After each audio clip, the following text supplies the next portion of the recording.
I'm so happy that you are taking part in this lesson because I'm going to teach you many different collocations with the verb take. So take a seat and get ready to build your vocabulary.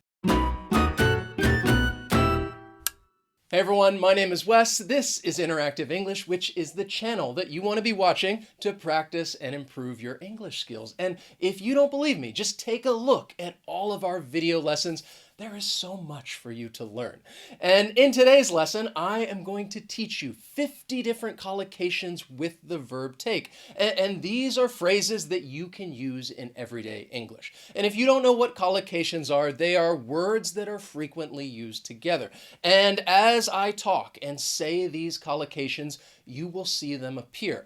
And you don't need to take notes because I am going to include a list of all of the collocations from today's lesson down in the description. But I'll be perfectly honest, learning collocations takes time. The real key is getting more listening and more reading because as you see and hear these words being used together, when it comes time for you to speak or when it comes time for you to write, you will be able to use them correctly, naturally, fluently, and effortlessly. Trust me, when you do this, you are taking a step in the right direction. But right now, I want to take a moment and tell you about the sponsor of today's lesson, which is Lingoda.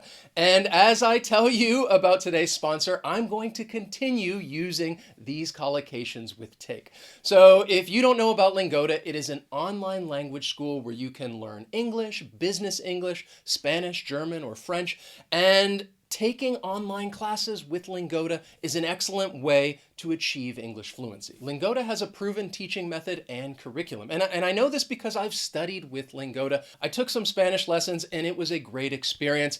And I loved it for four main reasons. First, you study in small group classes with a native speaking teacher, which means you will have plenty of opportunities to speak. Also, you don't have to travel anywhere. You don't have to take a bus. You don't have to take a taxi to and from school. You can study from the comfort of your own home. In addition, classes are available 24/7, which means you can plan these lessons around your schedule. And finally, the lessons are very affordable, as low as €8 per group class. So if you want to dramatically improve your English, then take some lessons with Lingoda, and you can find out more information by clicking on the link in the description. And as a bonus, you can use the voucher code Interactive8 to get a €20 discount on your first month of classes. I also wanted to let you know, which is great news, is that entries for the Lingoda Language Sprint have reopened and you can now join until September 18th. And the Language Sprint, it's an excellent way to take your English to the next level. Because when you participate in the Language Sprint, you study for 3 months, and if you take all of the required classes, you will become eligible to get 100% cash back. I talk about the Language Sprint more in another video lesson, which I will also include in the description down below. So check out those links down in the description. Don't forget to use the voucher code Interactive8 to get a €20 discount and truly put yourself in a position to achieve English fluency. Now let's just take a deep breath and continue our conversation about collocations with take. Because I know what you're thinking. How am I possibly going to learn all of these different phrases? And to be honest, you're doing that right now. As you are watching this video lesson and you're listening to me use these phrases in context, you see these collocations appear on the screen. That's going to help you moving forward. But I want you to take comfort that you will be able to learn all of these different collocations and put them right up here in your active memory and use them correctly when the time comes. Because when you're learning a language, I think it's easy to feel like you've been taken hostage and that you think, well, my English is just never going to improve. So if you have that feeling like you've been taken prisoner, then you need to break free from that feeling because learning a language, it's not only about taking exams or taking tests or taking quizzes. It's about taking pride in the fact that you are doing something, you are learning something that's helping make you a better person. And you will be able to communicate with people from all over the world and understand different people with unique perspectives. Now, I think I can help you with all of this because when it comes to learning English, I hope that you take my advice. I have 3 different pieces of advice that I would like to share with you. The first thing is that I think you need to take a long, hard look in the mirror, which is a great expression that means you need to examine something carefully and really reflect on it. I want you to take a long, hard look in the mirror and think about why you're doing this. What's motivating you? Because once you have those answers, it's going to allow you to take charge of your learning and allow you to work even harder. But if you need to take a break, then you definitely should. You really need to do whatever's going to make you feel better about learning. Think about it. If people feel dirty, they take a shower. It makes us feel better. Or perhaps they take a bath. It's really up to you.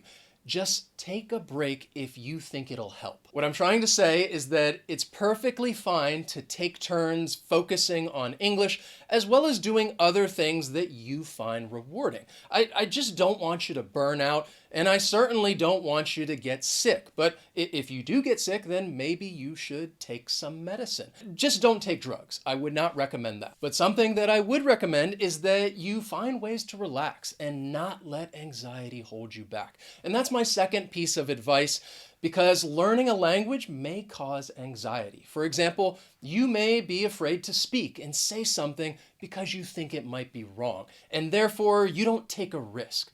Perhaps you're afraid that someone's going to take notice of all of your mistakes and that they're just going to take your grammar apart and say this is wrong and that is wrong. But I think it is important that you take some chances. Don't worry about making mistakes. Just take heart, which is an expression that means be hopeful and optimistic. Take heart that you are doing the very best that you can. Making mistakes is part of the learning process, and we just move on from them. And if you can relax and continue speaking and practicing, I promise that people will take you seriously. My final piece of advice is that you find ways to connect with the language. Make it a part of your day. Make it an experience. And this is exactly what happens when you take a trip to another country and you communicate with the locals in English, because English is the common language.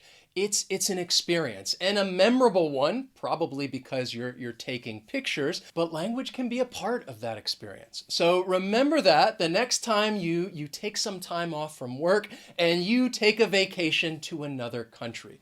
When you read, when you listen, those are also great ways to connect with the language.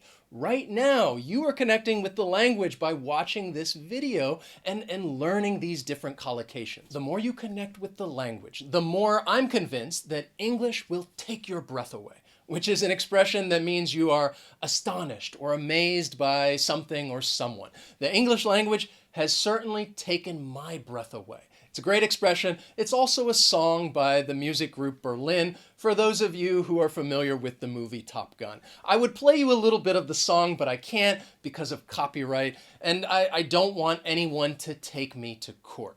Now, I apologize, I'm getting off topic, but music and movies, those are also great ways to connect with the language. And so is having a conversation or writing a letter. The list goes on and on. You just need to decide that you're going to do this and take that decision. That's more British English, but it's still a collocation with the verb take. So I really hope you take my advice and follow these suggestions. Actually, I've already used that one, haven't I? I'm sorry, I shouldn't do that. I try to take responsibility for my mistakes. I guess you could say that I was trying to take a shortcut. All right, I'm getting close to 50, so I'm going to start wrapping this up. I'm also feeling a little tired, so perhaps I'll take a nap. And if you are also feeling a little tired after learning all of these collocations, then you can take a page out of my book and do the same. And that is an excellent idiom that means to do something the same way as someone else. You can take a page out of my book, take a nap. And of course, I love hearing from you guys, so please write to me in the comments. I will read your comment after I wake up from my nap. So in a way, it's like I'm taking a message. I am very proud of all of you for following me throughout this entire lesson and learning all of these different collocations. So please take a bow. Thank you guys so much for watching. And wait a second, that's only 49, huh?